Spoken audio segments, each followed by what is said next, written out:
Everyone makes mistakes, but when an umpire makes one in the middle of an international game, it can prove to be very costly. And before the DRS, umpires did make a shit ton of mistakes. Even after DRS, we have seen one of the biggest mistakes in the World Cup final 2019, and that costed New Zealand the ultimate glory.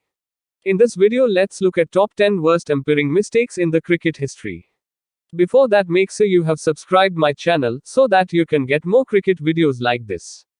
The first one in the list was umpire Rudi Koertzen's blunder not only cost Kumar Sangakkara a double century, but Sri Lanka a historical victory in Australia.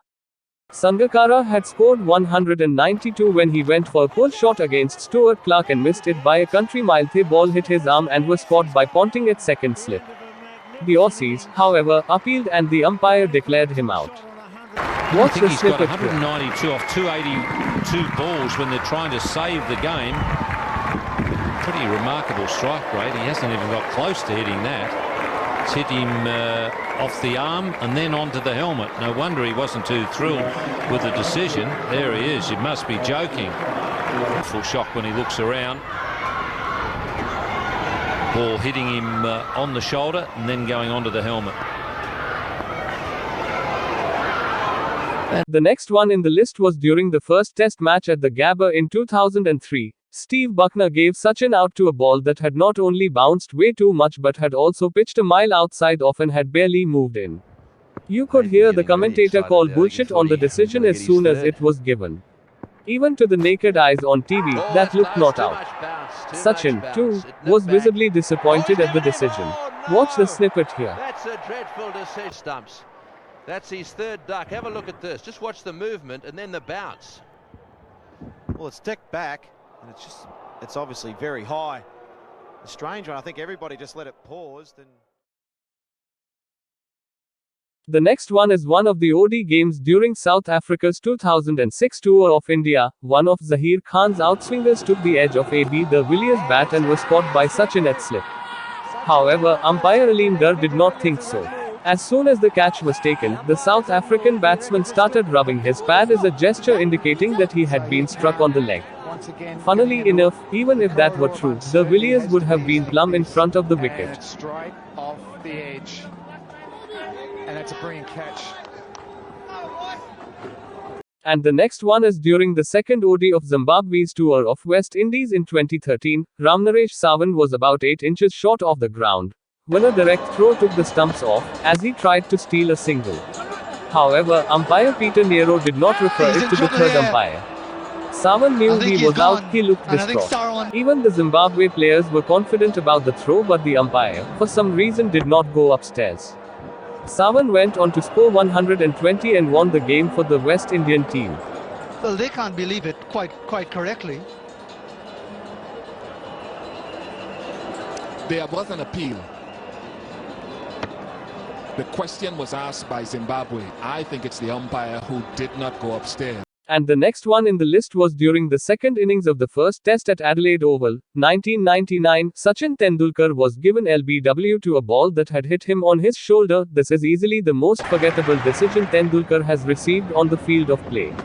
Sachin ducked to a short ball from Glenn McGrath, but the ball stayed low and hit a ducking Tendulkar on the shoulder. Australians appealed and umpire Daryl Harper adjudged him leg before.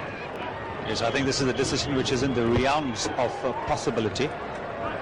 And from this angle, it does look that the ball would have hit the stumps if it had been 6 inches higher. He's got a duck. Every second decision made during the Sydney Test of 2007-2008 between India and Australia was simply wrong. Andrew Symonds had nicked one to Dhoni off Ishant Sharma.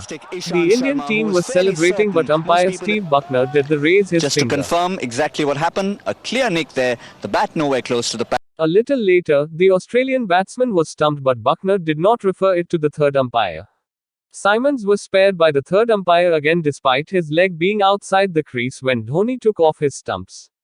This was preceded by Ponting getting caught down the wicket to Ganguly and not being given out. We clear to take India. What followed was even bizarre. Batting at 3, Dravid had missed a leg spinner by a mile, but the Australians appealed and he had to walk back. And the replay clearly suggesting that the bat was nicely hiding behind the pad. A little nick off the pads, into the gloves, all the Aussies going up, and that was the end of Rahul Dravid. Not the most expressive person in the world, but certainly his emotions, you could say, justified there. However, the nail in the coffin was when Ganguly's edge was caught by Ponting, but the ball was touching the ground.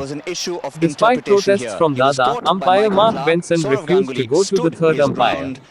And there were two instances here. One, did he scoop the ball off the half volley? And number two, was he in control of the catch when he rolled over and the ball hit the ground? Well, lots and lots of questions to be asked over there. And right at the end, we've talked about first, second, third and fourth umpires. And the next one is during the third innings of first Ashes Test in 2013, Stuart Broad nicked one to the slip. It looked out to the naked eye because it was. The ball had taken half of Broad's bat before reaching Michael Clarke's hands. However, Aleem Dar seemed oblivious to it. Broad did not move and neither did Aleem Dar's finger. The Australian side stood there in utter disappointment and sheer astonishment. The replay confirmed a big outside edge. Broad was on 37 and scored another 28 before falling. England won the match by 14 runs, half of which came from Broad's bat after he was spared by the umpire. And the next one is in 2007. Tendulkar had a nasty case of the nervous 90s, but it wasn't always his fault. In a one-dayer against England at Bristol, Tendulkar cruised along to 99 and looked set to break the jinx. However, Andrew Flintoff's short ball caught Sachin's arms and was collected by Matt Pryor. The England team appealed and the umpire adjudged Tendulkar out. Off whether the decision is right or wrong, you have to feel for Tendulkar. He's got a real rough one. Was an explosive delivery by Flintoff, and it has been an exquisite display by Tendulkar. He's shown a real... And the next one is the most recent one and had the biggest impact in the cricket history. In the final against New Zealand, Dharmasena awarded 6 runs for England and that costed New Zealand the match. The second run could have been awarded only if the two batsmen had crossed at the instant of the throw. It was a decision that eventually cost New Zealand the World Cup. But one cannot fault Dharmasena for assuming that the batsman had crossed when he signalled 4 overthrows and 6 runs to the England total.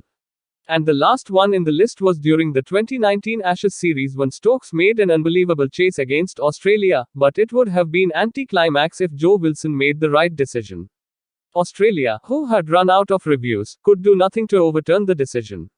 Few balls later, Stokes hit the winning runs. It was a highly commendable run chase, but it may not have happened had the umpire ruled Stokes out in that play over. Australia had a review left.